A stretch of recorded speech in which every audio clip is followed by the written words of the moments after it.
Bismillahirrahmanirrahim. Assalamualaikum warahmatullahi wabarakatuh.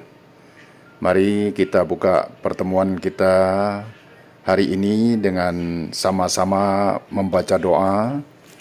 Allahumma inni as'aluka ilman nafi'an wa rizqan thayyiban wa amalan mutaqabbala. Ya Allah, sungguh aku memohon kepadamu ilmu yang bermanfaat, rezeki yang baik, dan amal yang diterima.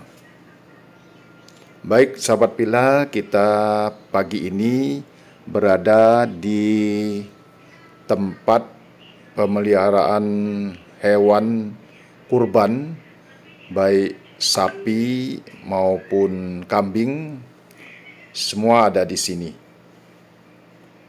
Ini lokasinya di Jalan Pancasila, Jalan Sako Baru, Kenten, di tempatnya Pak Suroyo. Ini banyak sapi-sapi untuk kurban, dan kita dari Masjid Raya kebetulan meninjau tempat ini untuk memesan paling tidak 10-15 ekor. Sebentar lagi kita akan melaksanakan Hari Raya Kurban, Hari Raya Idul Adha 1446 Hijriah. Berkurban atau menyembelih hewan untuk mendekatkan diri kepada Allah SWT pada Hari Raya Idul Adha sangat dianjurkan bagi seorang muslim. Namun, tidak semua umat muslim bisa berkurban karena ada anggapan bahwa hanya orang yang mampu yang bisa melakukan kurban. Selalu ada anggapan, kalau saya kaya, maka saya akan berkurban. Seharusnya saya berkurban, maka saya menjadi kaya. Pendekatan diri kepada Allah yaitu dengan cara kita berkurban. Berkurban merupakan salah satu jalan menuju surga. Dengan demikian, tidak ada alasan bagi seorang muslim untuk tidak melakukan kurban. Allah akan menjamin umatnya ketika berkurban selagi tidak punya apa-apa. Melakukan kurban bukan karena kita mampu atau kita kaya. Tanamkan dalam hati bahwa berkurban itu karena iman kita kepada Allah. Pada saat seorang muslim tidak memiliki apa-apa, namun melakukan kurban, maka Allah akan membalasnya dengan karunia yang lebih besar. Hal inilah yang menjadi esensi berkurban, yakni sebuah spirit persiapan bekal untuk menghadap Allah Subhanahu wa Ta'ala.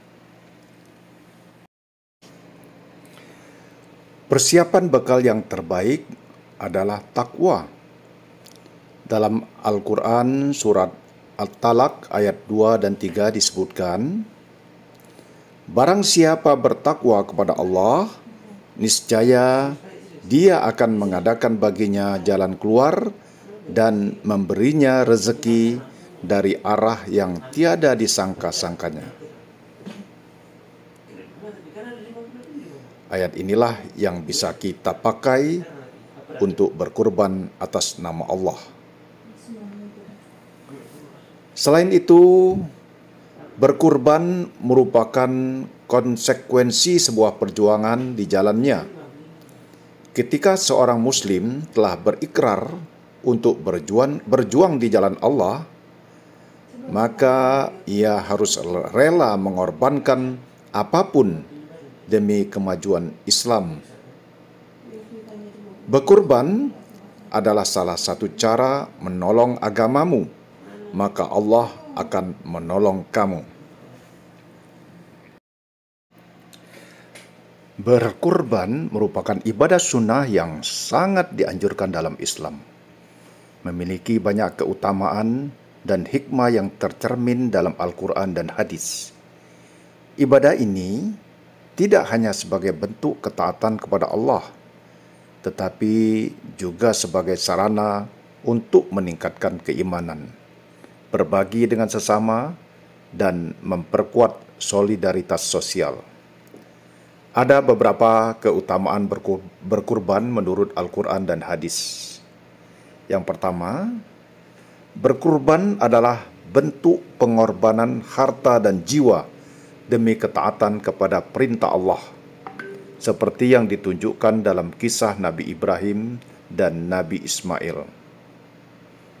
Kedua, kisah Nabi Ibrahim yang bersedia menyembelih anaknya Ismail sebagai bentuk taat kepada Allah, menjadi teladan dalam pengorbanan dan ketaatan tanpa syarat.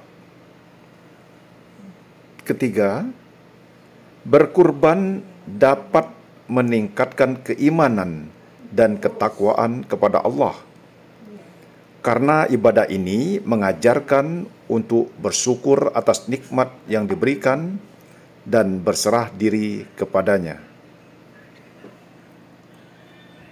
Keempat, daging kurban biasanya dibagikan kepada fakir miskin dan mereka yang membutuhkan, sehingga berkurban menjadi bentuk kepedulian sosial dan mempererat ikatan persaudaraan di antara umat Muslim. Kelima, berkurban juga dapat membersihkan jiwa dari sifat kikir dan serakah, serta membersihkan harta dari hak orang lain yang ada di dalamnya. Keenam, hadis menyatakan bahwa berkurban dapat menghapus dosa karena ibadah ini dilakukan dengan niat yang tulus dan ikhlas. Ketujuh, berkurban menjadi ungkapan rasa syukur atas nikmat Allah SWT, khususnya nikmat rezeki dan kesehatan. Kedelapan, hadis yang menyatakan bahwa pahala berkurban sangat besar dan terus berlanjut sampai hari kiamat. Ada beberapa dalil dalam Al-Quran, antara lain surat Al-Kautsar ayat 2 yang berbunyi, "Maka dirikanlah sholat karena Tuhanmu dan berkurbanlah."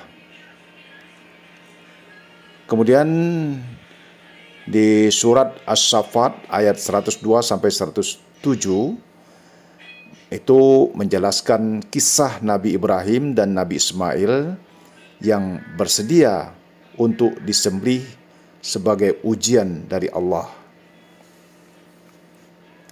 Sementara surat Al-Hajj ayat 34 dan 35 itu menjelaskan bahwa setiap umat telah disyariatkan penyembelihan kurban untuk mengingat nama Allah atas rezeki yang diberikan. Kemudian beberapa hadis yang meriwayatkan tentang kurban, antara lain hadis riwayat Tirmizi dalam kitab Al-Adahi, adat hadis nomor 1493, dikatakan, "Tidaklah seorang muslim menyembelih hewan kurban, melainkan ia mendapat pahala dan balasan sebesar seekor hewan kurban sampai hari kiamat." Kemudian ada juga hadis riwayat Ahmad dan Ibnu Majah, dikatakan, "Barang siapa yang mempunyai kemampuan tetapi ia tidak berkurban, maka janganlah ia mendekati atau menghampiri tempat sholat kami." Berkurban merupakan ibadah yang sangat dianjurkan dan memiliki banyak keutamaan. baik dari segi keimanan, sosial, maupun pahala di akhirat. Dengan berkurban, umat Islam dapat meningkatkan keimanan, berbagi dengan sesama, dan memperkuat solidaritas sosial, serta meraih kebahagiaan di dunia dan akhirat. Billahi taufiq wal hidayah. Wassalamualaikum warahmatullahi wabarakatuh. Salam.